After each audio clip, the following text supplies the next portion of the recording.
কৃতি রবীন্দ্র নৃত্য শিল্পীকে সংবর্ধনা প্রদান অনুষ্ঠান। কমলপুর মহকুমা হালহালির বাসিন্দা ঋদ্ধির সাফল্যে খুশি ধলাই জেলাবাসী।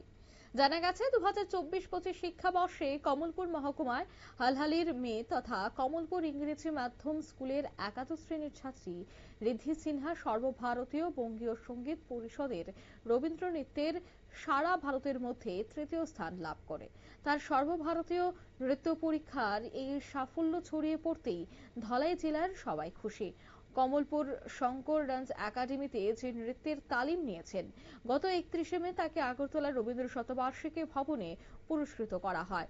আজ কমলপুর প্রেস ক্লাবে এক সাংবাদিক সম্মেলনে তার নৃত্যগুরু রবি শঙ্কর চৌধুরী এবং ঋদ্ধি তাদের বক্তব্যে জানান। এ বিষয়ে কি বলছেন নৃত্যগুরু শিবশঙ্কর চৌধুরী এবং নৃত্যশিল্পী ঋদ্ধি সিনহা, শোনাবো। কমলপুরের একজন নৃত্যশিল্পী এবং নৃত্য শিক্ষক। প্রতি বছর আমাদের সব স্কুল থেকেই সর্বভারতীয় বঙ্গীয় সঙ্গীত পরিষদের পরীক্ষা হয়।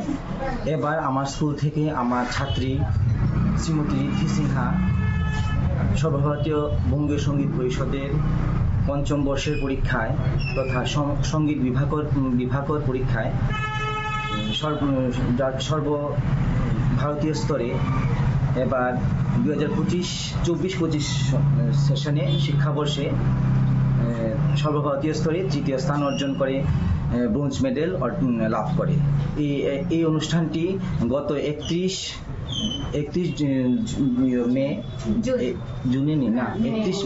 মেতে রবীন্দ্র শতবার্ষিকী ভবনে সমাবর্তন অনুষ্ঠানের মধ্য দিয়ে এই পুরস্কারটি সে লাভ করে। আমরা গর্বিত, আমাদের কমলপুরের সমস্ত। আপনারা শুনলেন, তারা প্রত্যেকেই গর্বিত। অন্যদিকে প্রত্যেক বছরই এ ধরনের পুরস্কার বিতরণী কৃতি ছাত্রীদের দেওয়া হয়। ঠিক এবারও দেওয়া হয়েছে কৃতি ছাত্রীদের এই সংবর্ধনা এবং শুভেচ্ছা।